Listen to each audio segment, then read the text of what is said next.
Welcome to our panel, the Entrepreneur's Guide to Working with Corporate Partners. The meaning of this panel was created kind of selfishly out of my own desire as an entrepreneur in the food ecosystem to really explore how we can take the ideas that we're all working on that impact the supply chain from the very production of food to its final consumption and even afterwards in some cases, and move beyond just an idea in your head to get to the point where you can work with the kind of businesses that can really help you get a sense for your impact at scale and put your solutions to work in a very real life setting. And there's a lot that goes on in that mix. So I put together this panel with the idea that it would serve both entrepreneurs and startups trying to think about that next step for their businesses, for corporations who are trying to understand what is out there in the startup ecosystem and how partnerships work for them, and investors who are kind of looking at this world and trying to make sure that they are positioning themselves well to add value in that chain. So I'm going to introduce myself real quickly, and then I'll ask the panel to introduce themselves as well. My name is Sam Eder. I am the CEO and co-founder of Big Wheelbarrow. We are a supply chain software to help get shorter distances between where food is produced and how it gets onto the shelf. We work with wholesale distributors and grocers all over the country, and we have a really big focus on getting local food onto shelves. And with that, I want to start off with Liza. Great, thank you. Hi, everyone. It's really great to be here. And thank you, Sam, for putting together this panel. I am the Director of External Innovation for Rich Products Corporation. And if you haven't heard of Rich's, we're a family-owned food company that produces everything from cakes and icings to pizza and appetizers. Our products are sold in retail, restaurants, and bakeries around the world. And my team in particular works with our venture fund to collaborate with startups to drive value to our customers and new revenue streams to the organization. And that's it. Thanks so much. I'd love to be here. Great. John? Awesome. Thanks, Sam. Hey, everybody. Great to be here. I'm Jon Nordby, Managing Director for MassChallenge Texas. MassChallenge is a nonprofit, non-equity accelerator, which is a very odd combination. But essentially, we see hundreds of startups every year that run through our programs all over the world. We engage with thousands of experts and mentors that help those founders set goals and accelerate their development. And super excited to be here. Thanks, Johann. Hi, Sam. I'm Johann. I'm CEO, co-founder of InKind. We are a restaurant finance company. Pre-COVID, we had financed about 450 restaurants through a totally innovative, modern way that we finance restaurants. I'm super proud that through COVID and even today, 449 of those restaurants have reopened. So we have a really great portfolio we're working with. Been doing it for about 5 years. And we had a significant corporate partnership that helped us to get to where we are. So I'm excited to let people know how that process was navigating and hopefully helping some other entrepreneurs as they get started. And last but not least, Amy. Hi, yeah, I'm Amy Bell. I work with Whole Foods. I'm part of our business development team, which is effectively our corporate venture arm. We partner with suppliers from our merchandising team to identify ways that we can support them through sort of creative financing solutions, everything from loans to equity to some more bespoke instruments in between. So really thrilled to be with everyone here today. Great, thanks. And I want to address kind of that elephant in the room right now. We alluded to a little bit in Johann's intro, but this has been a very, very weird year. Overall, and most of us haven't been to an in-person networking event in at least a year, and corporations historically have relied on this ability to get out and meet people and understand what are the industry trends in that way. But this has been this challenging year, so the role of entrepreneurs has taken on a different flavor. So I'm going to start with Liza and Amy. Let's start with Liza first. What do you think corporates get out of working with entrepreneurs? Yeah, great question. For corporates, startup partnerships are an agile way for us to learn more about or test a new concept in a way that our large organizations wouldn't be able to execute on our own. Our processes are designed to run a well-oiled machine, not a startup. So some examples would be piloting a new food technology or a new direct-to-consumer business model, perhaps. In fact, last summer, we worked with a startup partner to test a new delivery-focused food service operation, something that we're not equipped to do as a food manufacturer. So we supplied them, the startup, with our food ingredients, and they were able to share with us their customer and operational learning. So it was really a win-win.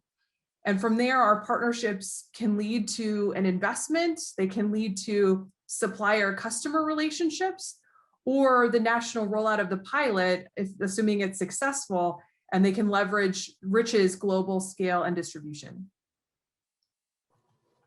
Yeah, and you know, for Cool. Whole Foods, it's similar. Like I share a lot of what Liza shared in terms of how she thinks about these things. I'll say probably one key area of difference, speaking of elephants in the room, is when it comes to technology solutions and the things like that. We have a parent company called Amazon who is very happy to sort of pitch in with those.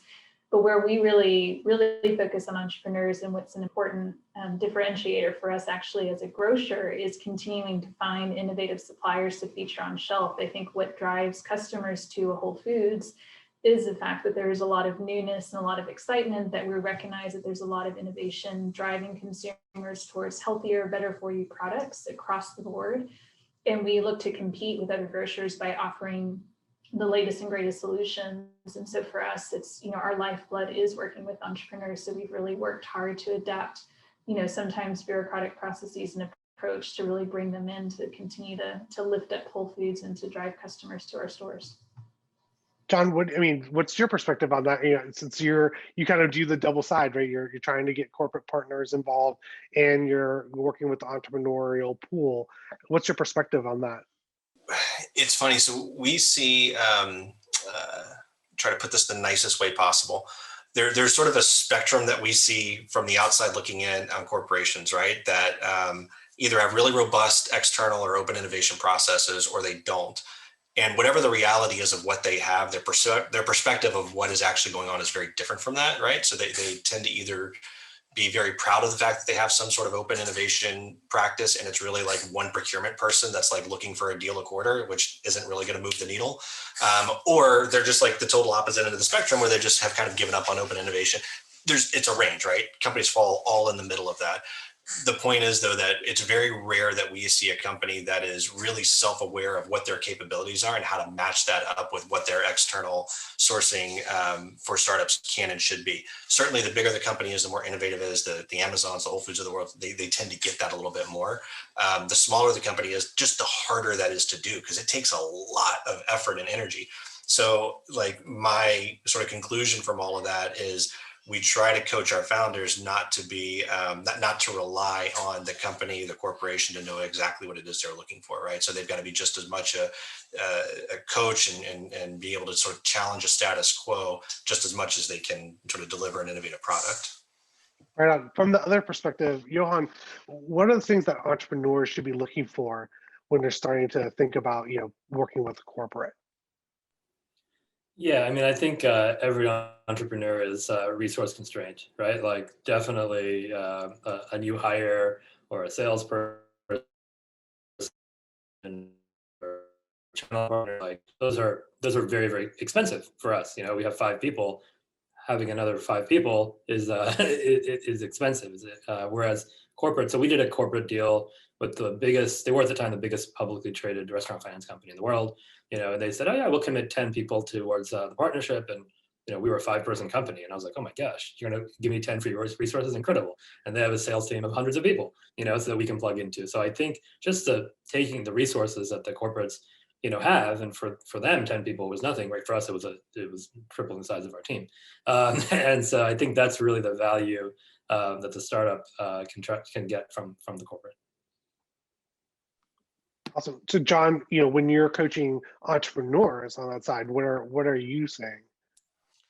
Yeah, I think Johann hit on something there that's like super important, right? Is corporate partnerships are oftentimes less about the dollars that are on the table, and it's more about the strategic action that's behind it, right?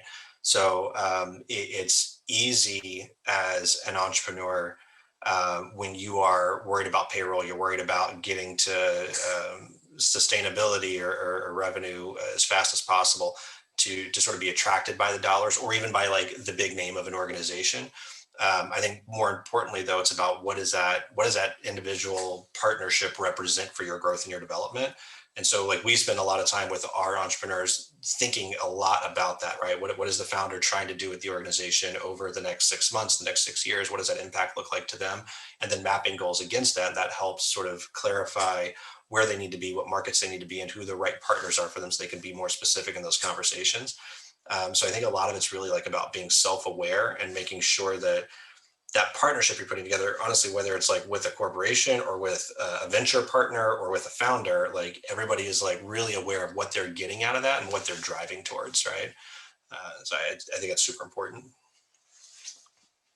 Liza, how do you guys, kind of strike that balance between that entrepreneurial, desires out of the corporation and your own corporate goals? I have similar advice that I give to entrepreneurs, which, to be really thoughtful about what they want from the partnership deal and be transparent about it. We're always a lot better when someone has specific asks for us to respond to. And we like when founders are not shy and they think big. This may be the first time we're striking a deal of a particular type, right? Each deal is unique. So there could be lots of different ways that we build the partnership together. And so if the conversation is that they just need funding, we always say, like, let's have that conversation, because we don't want to shroud an investment in a partnership deal when that's not going to be the best path forward for us both. So related to that too, I would say we give the advice to find a good fit. Startups and corporations are going to have to share a lot of information to get a good partnership off the ground and running. So find executives that you're comfortable working with, the same way you would if you were on a job interview, starting to work for that company. It's a similar process. Right on. And I guess that makes me kind of go into the next kind of area, which is, that fit is one thing, but how do you even get to the table in the first place? So, Amy, how do startups find corporates to work with and vice versa? Sure. I mean, it certainly varies a little bit by corporate, but I would say it's there's connectivity throughout the supply chain. So for Whole Foods, for example, there's a couple of different ways that we sort of see startups. One is from a merchandising perspective. We do a lot of digital discovery. I know we're all lamenting not being able to network in person, and in the natural food space, Expo West and Expo East are really usually two big events where everyone and their brother comes together with samples and all sorts of really creative ideas.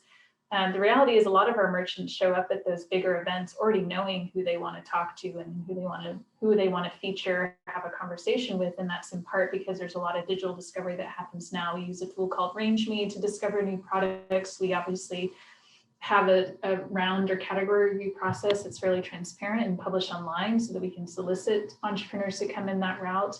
And then for my team, as we think about sourcing opportunities for us, a lot of that comes internal. So our merchants in the regions, as well as on the global basis, actually refer partnerships onto us. Spend a lot of time networking with successful entrepreneurs and investors in the same space as we are, and they bring us opportunities. And so that's a really great way. As I'm sure all of us are, a big believer in a network, and I'm always happy to hear from entrepreneurs that they've got a good connection to me. If they sort of make, to Liza's point, if you make a relevant pitch around why this is a good fit and why you see this corporate as being particularly valuable, not just for the dollars, but actually see some strategic alignment, then those types of sort of pitches or opportunities, I think, are viewed really favorably by corporates when they can sort of make that pitch internally back themselves. Great. And John, what about, coming from, you guys recruit on both sides. I mean, how are you finding these opportunities? If I'm a startup, how do I get involved? Yeah, I think Amy put it really, really well, right? It's about finding that right strategic fit, and for the entrepreneur, it's really knowing like where you add value, and sometimes that's not where you make money, right? So it's being like real specific around where you add value and what that value means to the person that's on the other side of the table. So a lot of this kind of is a bit of like, maybe startup development 101 kind of stuff, but it's the most overlooked thing that we see in a lot of young startups is you could call it product market fit or customer segmentation, but really it's just being able to articulate to the person that's on the other side of the table what your value means to them so that you can create that strategic alignment. Because like Amy said, like it's half of the equation is identifying that person, but then you've got to turn that person into a champion for you, right? And it's not so much about like you got to be able to equip them to go and sell that idea internally, right? Because it's never just one person that's making the purchase, right? They're going to have to go and be a champion for you across the entire organization. So you're going to make that process as easy as possible for them. And I think one of the other like core elements there is we tell our founders all the time, like you really have to be in love with the problem, right? We see a lot of technologists with great solutions that are looking for a problem, and sometimes they find them, sometimes they don't, but they've got to be able to love the problem that they're trying to solve, and then find people to sit on the other side of that table that love that problem too. And when you have that as like the common ground, the rest of it gets a whole lot easier. Yeah, and I think just from my perspective, having gone through, have multiple, corporate partnerships and been with accelerators that have corporate, sponsors, there's also a kind of reality check that I think successful entrepreneurs do, which is, where are we and what is the right thing for us to ask for, right? If we are in a prototyping stage or a proof of concept stage, that's a different ask than what I would be if I'm kind of at that scaling point and I'm looking for additional users. So, even though Johann and I might be both, with startups, we could have very different points of our company that we need to pitch, and our approach to corporates and what we ask for have to flex fundamentally because of that. So on a slightly different topic, right, on that point of passion point that you made, Jon, I want everybody on the panel to kind of put on your thinking hats on what's going on now in this kind of, we see the light at the end of the tunnel for COVID. We see, what 2022 might start to shape up on. What are the kind of key areas that you think that corporations are kind of looking to entrepreneurs to help drive innovation? Liza, I'm going to start with you. Well, open innovation is rather new for Riches, but it's a model that's been working for us, especially through 2020. We've seen lots of success, and we're continuing that this year. Food ingredient technology is great for Riches. We've been able to source ingredients or ingredient technology to use in our food products. Obviously, that's a very easy kind of win-win for us to work together. But we're also seeing technology, new channels, new business models have emerged through COVID. There's been so much blurring of the lines between different channels. And so all this opportunity for new models has emerged. And we continue, to see, we're going to continue to partner, co-create, and build in those spaces, especially post-pandemic. So as an example, technology that would enhance or ensure that social distancing between food service employees is being maintained, or limiting the physical handling of food products. That stuff is still here because we're still in the midst of this, and we expect food safety to continue to be a trend, as an example. Johann, what do you think are going to be some of the top priorities in the next year and a half? Yeah, I mean, we in the restaurant space, we're seeing the restaurant space will look completely different than it would look like pre-COVID. In terms of how do you generate income outside of your four walls, right? Now that third-party deliveries are prevalent, does that stay? How do you increase that? Like, from a restaurant's perspective, you can maintain that ghost kitchen or third-party delivery, you're generating very, very high net margin revenue, right? Because you're already paying for the labor, you're already paying for the kitchen, right? So how is that going to continue? How do you do touchless ordering, which is kind of the trend anyway, because you want to have less labor, right? So if you can have people ordering from their phones, for example, you're going to save money that way. So I just think all these innovations that have come out of COVID have been forced are going to transform the industry. And what I'm hearing from we're working with huge restaurant groups now who are looking at the innovation and how do they build on that innovation post-COVID. And you're going to have this incredible opportunity. And I think that's where like restaurant tech as a thing wasn't really that big, because traditional restaurateurs are like, we know how to do things the way that they've always been done. That's been turned on its head. And now they're realizing, wait, we have to do things radically differently. How do we work with these more innovative startups and bring their ideas and their products into the space? Yeah, I'll just add as well, I think similar to what Johann said, the way we think about shopping has completely changed. I mean, for the grocery industry in particular, prior to COVID, most people were not buying their food online, unless you lived in a highly urban area like in New York or LA, where there were some offerings in that regard. Like here in Austin, where I'm based, most people were going into a store. And now, as a result of the pandemic, we have, grocers have responded furiously to try to develop the digital technology to actually support things like curbside and delivery. And customers have gotten more comfortable with it. And almost certainly there will be some real stickiness to that, even in a world where we feel safer to move around and to go back to stores and things like that. Certainly people are hungry for getting out of their homes in general, and we'll start to see that come back. But we also expect there will be some people who really enjoy the convenience of curbside and delivery and will continue to order that way. So we're trying to rethink, so what does that mean for the in-store experience? Like, how do we continue to use that as a tool for discovery? Because again, innovation is a really important part of our differentiation to customers. So in pulling people into the store and letting them have the experience of sampling in the aisles and seeing new things featured, walking into our prepared food section, which was obviously like the restaurant industry hit really hard by COVID, and trying to think how do you go back to having a salad bar in a post-COVID world is going to be really interesting. So there's going to be just a ton of, I think, a lot of really interesting innovation, not necessarily just technology based, but just innovation in terms of rethinking what the shopping experience is. That'll be really exciting. In addition to what we're already seeing in terms of product innovation, like cleaner ingredients, more authenticity around the supply chain, innovations around packaging. Like there's just a lot of really cool stuff that was already happening in a pre-COVID world. And I think now with more funding and more flexibility for people to move around and grow and network, we should start to see a lot of that continue in that direction. Amy, I'm a little torn as a consumer, because I literally moved to Austin to be as close to your corporate Whole Foods store as possible. Like, it is the best grocery store in the world. Literally, I'll go in every day to take a walk there, and I love going into the grocery store. Like, your store is amazing.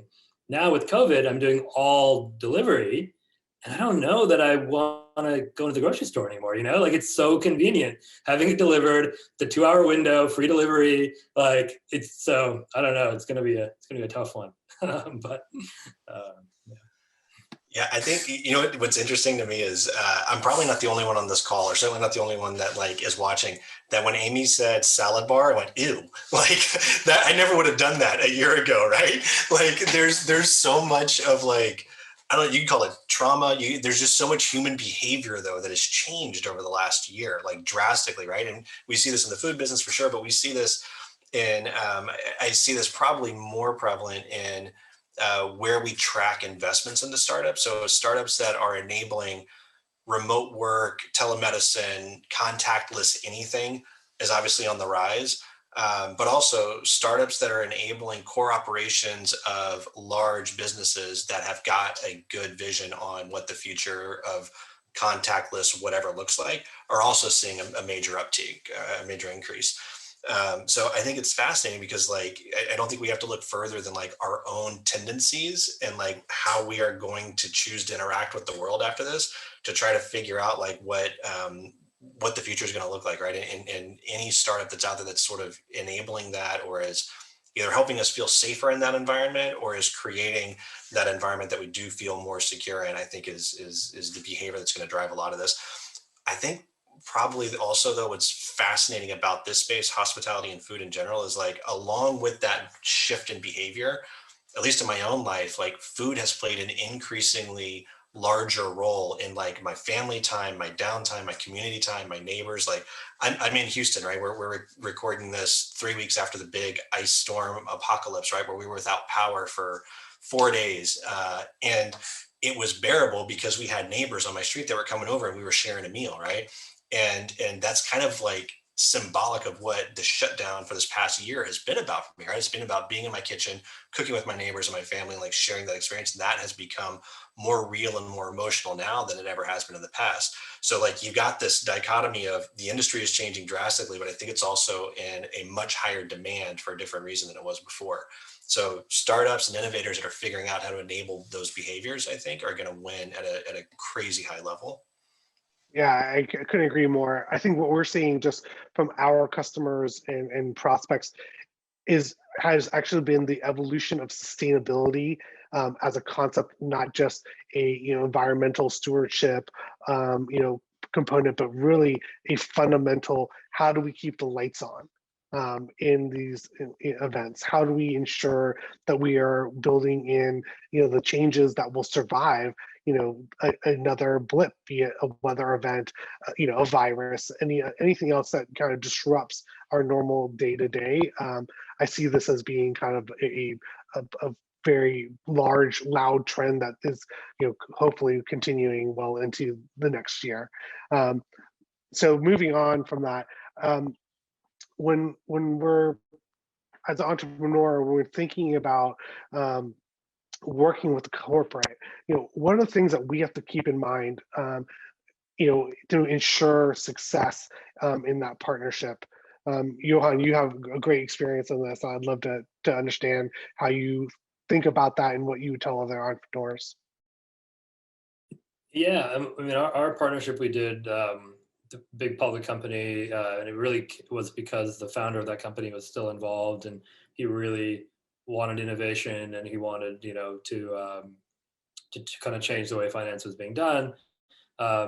They were bought by a private equity firm, and that really sort of derailed the partnership, right? Because suddenly private equity firm is looking at it and going, wait a minute, are we, they look at it from a dollars and cents perspective. Is this really making money for us? And I think that it's really hard for a startup partnership with a corporate to be like profitable for the corporate, like that can't be the mentality of doing it. They're doing it for all the reasons that the panels mentioned, and not just the dollars that are being brought into the partnership, and so that I think is, I guess, like from our experience, it was an incredible partnership. Like it helped us to grow and to learn and give us resources and channels and salespeople and customers and all of these things. They also had, we had a lot of discussion around them investing in us. And I think at the end of the day, it was probably, it didn't work out. We ended up raising from more traditional venture, which maybe just naturally happened because the corporate is a little bit slower, I think, on the venture side, and they have other requirements, and sometimes it's a little bit easier to go with the normal venture investor. But in my mind, I kind of view it that way, and this is just my own scars and experience, but is that the corporate can be great at resources and helping, in the market and reach and all of those things, and then maybe less so. I mean, they're better as an investor, they add more value, but it was good for us at some point to separate out, okay, what can we do as an investment versus how can you help us, to grow the business. And I think that was probably the biggest lesson for me with the corporation, the partnership.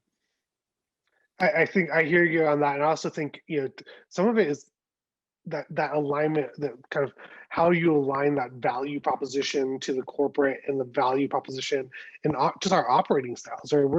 We act so much faster, we're so much leaner and nimble, that it's just kind of a mishmash of like timing, I think, a little bit. So it's either like your philosophy of the value proposition or just even like a pace thing. Liza, I mean, how do you prepare, right, the corporation for dealing with that?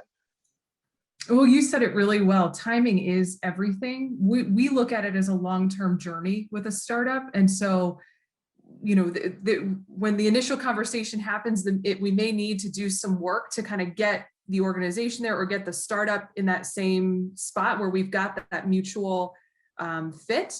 And I would say, as much as you can be patient through that process and also transparent and tell us what you're really after. Tell us if there's urgency on your end, like let's talk through that and let's figure out how do we make that work. I always find that those conversations are so much easier when we understand exactly what we're dealing with, and having a little bit of that long-term vision in mind and being okay and flexible, pivoting as we go through that journey is really helpful.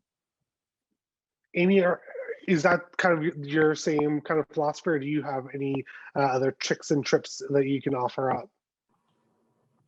Yeah, maybe just a couple of quick points I would add. One is just to reiterate a comment that's come up a few times during this conversation, which is just really understanding what are the resources that the corporate is offering. Like, do you feel it's often as a startup, you know, when you're working with a corporate, you sort of feel like they have all the leverage and you're just trying to figure out how to make it work. But you need to be thinking strategically, like if you're going to partner with a corporate, this is more about than just a financial investment or a commitment of resources. You need to ensure that it's a partnership that really makes sense for the strategic direction of your company.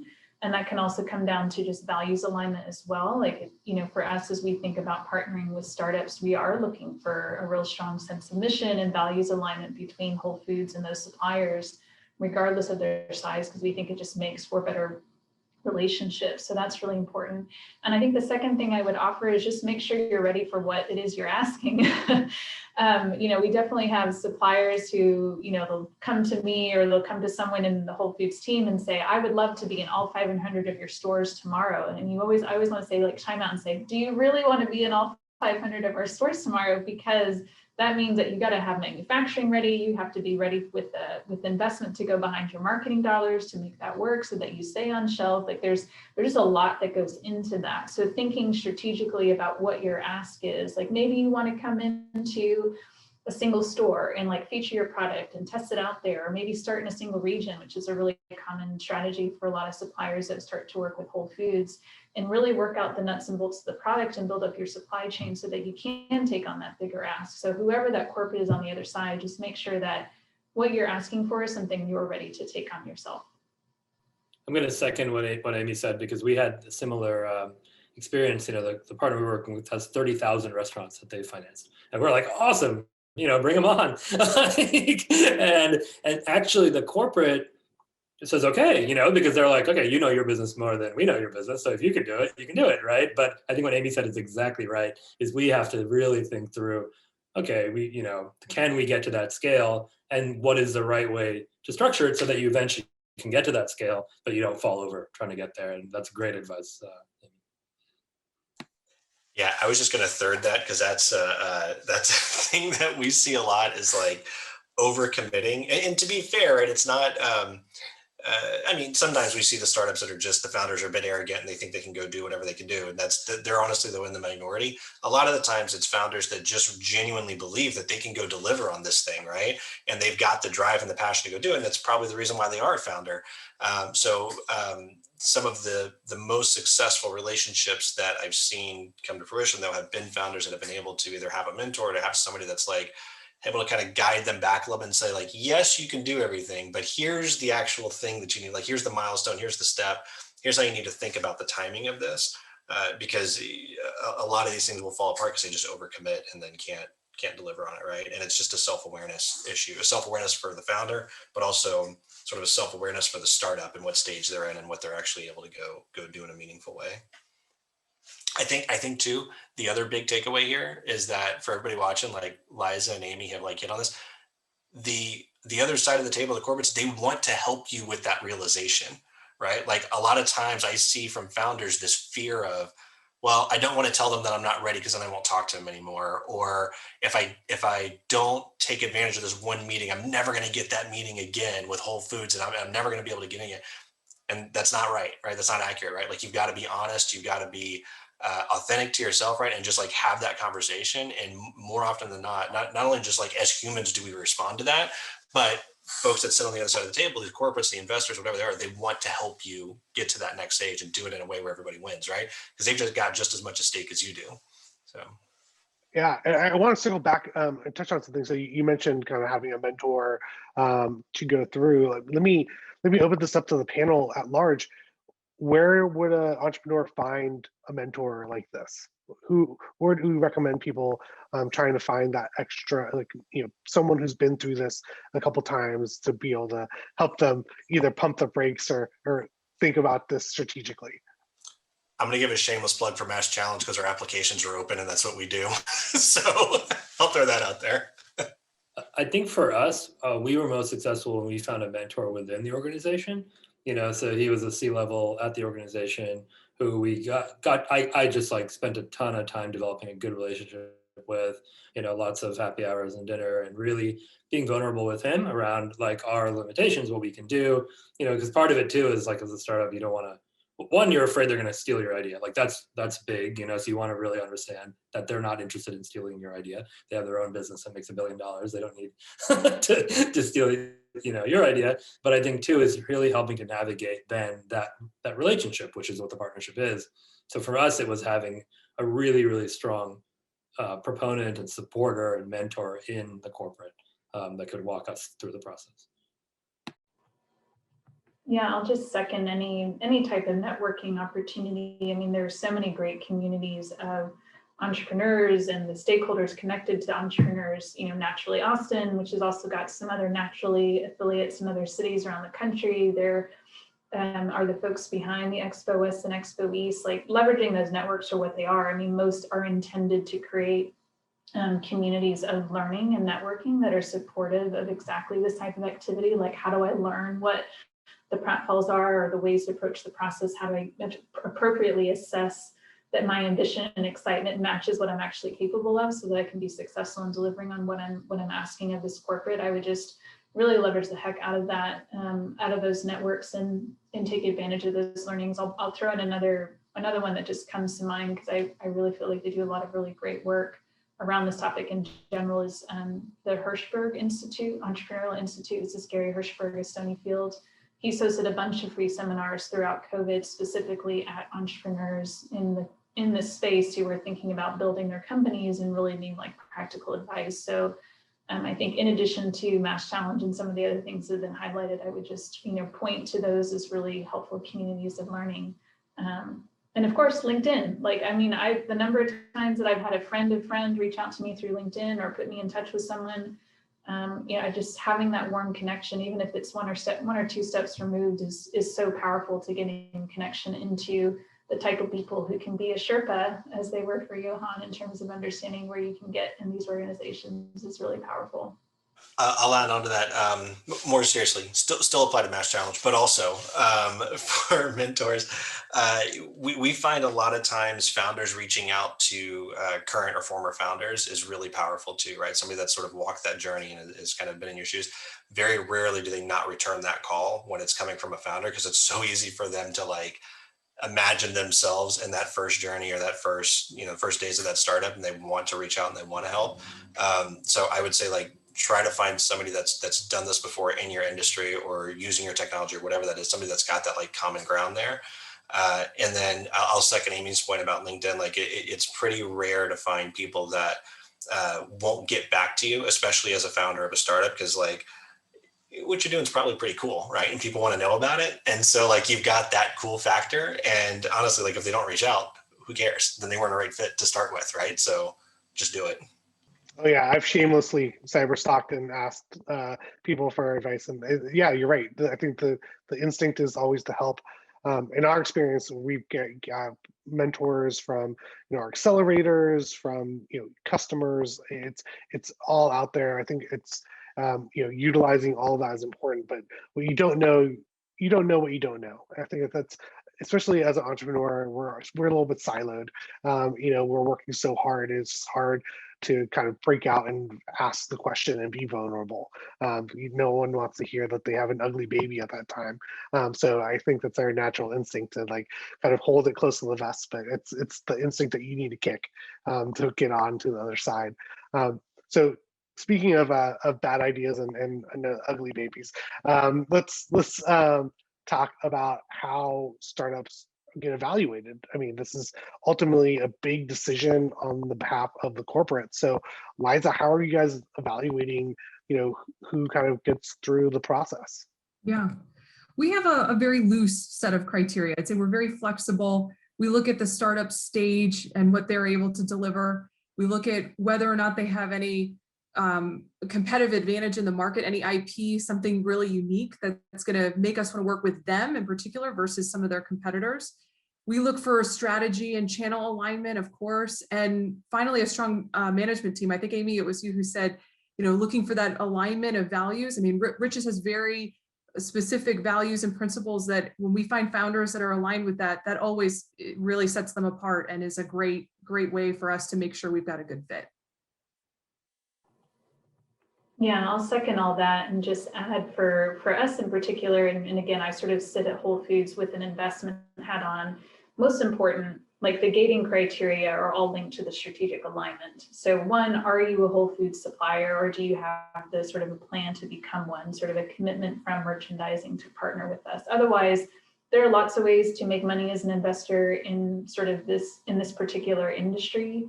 And if that's what I was doing, I could look all sorts of things. It's helpful to have the focus on looking at things that are specific to Whole Foods. So that's an important criteria. And beyond that, it's really affirming that, one, that we feel that there is a really strong strategic relationship, that we see value in what the supplier is bringing, what the company is bringing in terms of product and innovation and differentiation to our shelves. That they also see value, that they see Whole Foods as an important, not an exclusive, but an important strategic channel for their product and their business, and for building their own brands, not just for Whole Foods, but in the long run.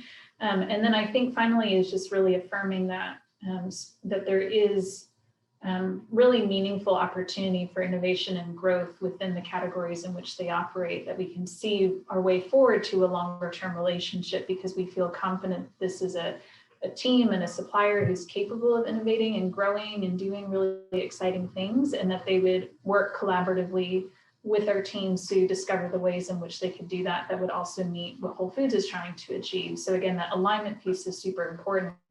And then a lot of the rest of it is, for, again, sort of talking as an investor, really just comes down to the basic economics of the deal and making sure that we can make a good case internally around that. But that's very similar to what you would encounter in a typical fundraising conversation. So it really comes back to that strategic alignment. Jon, I have a question for you. You see a lot of entrepreneurs, and we hear a lot from Liza, from Amy, right? It's a team, it's strategic alignment. How are you coaching, entrepreneurs to kind of think about that nebulous team fit or profile out there? Like, what do we do to make sure that we are expressing our values in a way that someone can look at that and say, clearly this is what they believe in, and we want to support that kind of team? Yeah, that's a hard question to answer, because it's one of the hardest things that like founders do, right? And to be candid, like, it's one of the hardest things we all do, right? It's about like being self-aware and knowing like where your own strengths and weaknesses are and how to augment those with, whether it's founders or partners or whatever, right? Mentors, it could be anything. And that means that you have to be like brutally honest with yourself and vulnerable with yourself, which is like the hardest person to do that with, right? Because it's just, we're humans, right? And it's hard to do that. But I think just from my experience, like when teaching the founders how to find that help on their own, like how to be really like, I want to say critical, that's not the right word, but how to evaluate like what they are really good at and where they do need help, where they need to augment their team is sort of like the first step, right? So really being self-aware, and we actually use a couple of tools to help measure that within founders, but there's a number of them out there, right? From basic personality assessments to just, being able to map out your business on a lean canvas or whatever, and being able to find things that are glaring gaps, and then being able to fill those with either an advisory board or a strategic partner. And then I think it's like having that list of things that are just absolute non-negotiables, right? Like number one on that list ought to be your values and your beliefs, right? Like there's just certain things you're not going to negotiate on, and that's okay. And that might mean you're going to walk away from a deal. It might mean you're going to walk away from lots of things. That's fine, because whether you walk away from it early on or it's like a nasty divorce 3 years down the road, like it's going to split one way or the other, right? If there's not an alignment on those beliefs and those values. So I think for the founders, like that is one of the hardest things to do. And it's probably the easiest thing for me to sit here and like talk about and just realize that it's really, really hard to do, is to have that like core belief that you are not going to give up on, you're not going to compromise on. That's the thing you're going to build your business around, and in turn sort of build your life around for the longevity of that business. And if you can find people that will align to that and that are on board with that mission with you, the rest of that stuff starts to work itself out a little bit. Awesome. So time has flown. We're at the end of our open discussion portion. I'm going to take advantage, since I have you guys on the panel, to ask each and every one of you the question that I really been dying to ask you. So Johann, if you could wave a magic wand over your last big corporate partnership, what would you have done differently? Ooh, it's a good question. Our corporate partnership allowed us to grow without, raising outside capital, and allowed us to connect with hundreds of customers, and it was really great. I think it ended when the PE firm bought them, and their values and alignments and sort of changed. They were the biggest, one of the biggest B corporations, and we really liked that about them. And we went into their office the first time, we were talking about how many people they're helping, and then I think when there was a change in ownership of the business, it turned to a little bit more, less value aligned. I think a couple of people on the call have mentioned that. So, but then again, you know what? I had no idea of that when we first started with them. 3 years later, we got a lot of value out of it, and people's directions changed, and that was fine. So I'm not sure I would have necessarily changed anything about it. I probably would, now knowing what I know, I would have,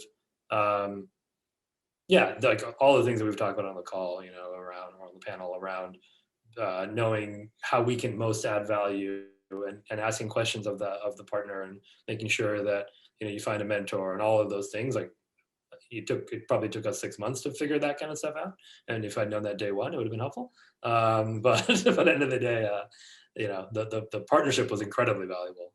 So I wouldn't change it. Awesome. Thanks for being on the panel.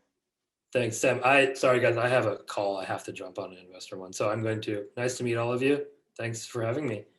Liza, you're up next. So what does success look like in a rich partnership, and what's the one piece of advice that entrepreneurs should know when working with you?